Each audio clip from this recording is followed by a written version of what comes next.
next about Justin's high key setup, and I'm super excited about this. He does this, like I've said, one of the best in the country, I think. Well, you're not even in the country, so I guess I have to say one of the best in the world. Wow, wow. Justin's high key setup. So I'm excited to hear about it from him. Before we get started, I just wanted to read a couple of comments that were coming in the chat room. And we got one from L. Pack who said, "Love me some Justin." Wow. And then let's see, we got great combo. Lori and Justin are awesome. Yes, we would make a good team. And then Lemonade 2 said, "I used to love high key. This show is going to help me find a way to make it unique again." So love those comments. Thanks for chatting in there. And then I am going to give away one of my books. I'm going to give you the baby. Sure.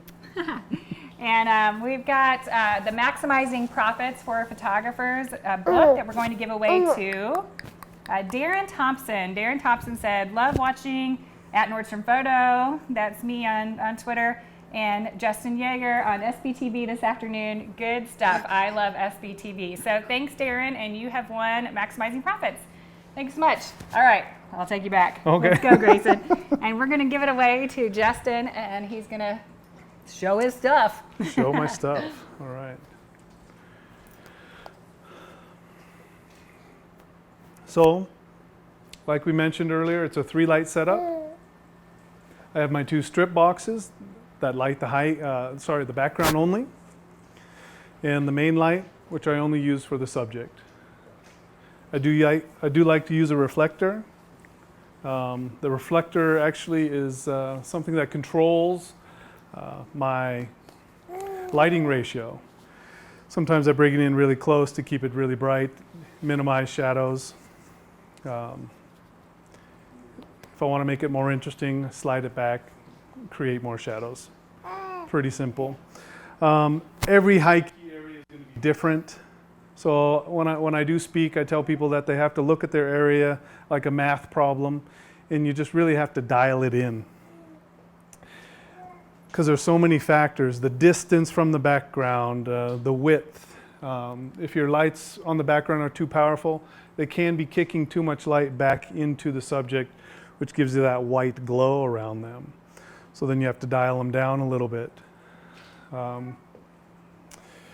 And then you always have to make sure that your main light is also powerful enough that your subject doesn't turn into a murky gray, almost silhouette shadow. Yes. Another tip, if you know you're just going to be shooting the baby a lot, sitting on the floor like an 8-month session when the family poses on the floor, I like to tip my background lights down at an angle so that it helps fill in the floor as much as possible. And I'll do that with the main light also. If you can see the angle here, I'll shoot it down in so the front part of the floor gets light also and stays white. A lot of questions that I get is, how do I get it so white? And this really is the trick, the tip. Point your lights down into the floor to make it white.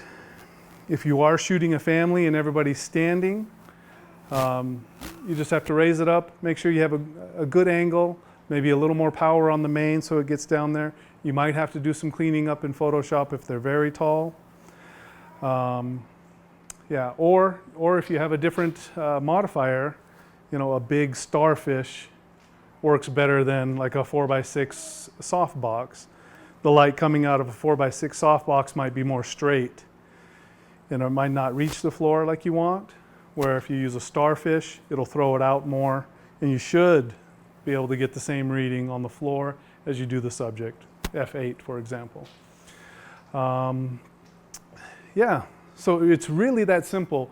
Like I said, if you don't have a dedicated high key area, I highly recommend that you tape things out. Make little notes on your lights so you know what setting it is that's perfect for your high key, so that when you come back into it, it's just as simple as putting them on the tape marks and dialing them in just right. And you're ready to go without having to run off 10 test shots. So yeah, maybe we'll get some more questions on this through the chat room. I'd be happy to answer questions as we're shooting. or later on. But yeah, that's it. And if the models are ready, we'll get started. Can you talk about the props you're going to use? Okay, so we're going to do something with Big Brother and something with Mom. As I said, I always like to use the parents or the siblings as the main props. We might use a fuzzy rug today. We'll do Gusabitar, the the kissable collage. We'll do that, and I'll edit that later on in the show. I'm also going to do something where we work with silhouette, where you just leave the background lights on and you turn the main off and work with silhouettes like that. Yeah. All right, we've got our models here, and while they're Okay. coming in and taking off shoes and socks, can you just mention again, just talk about the equipment that you're using and both your camera and your lighting? Right, so I'm Canon. I'm shooting with the the 5D Mark III, and I'm all LN Chrome lights, and I use a Larson 4x6 softbox with 2 LN Chrome strips in the background.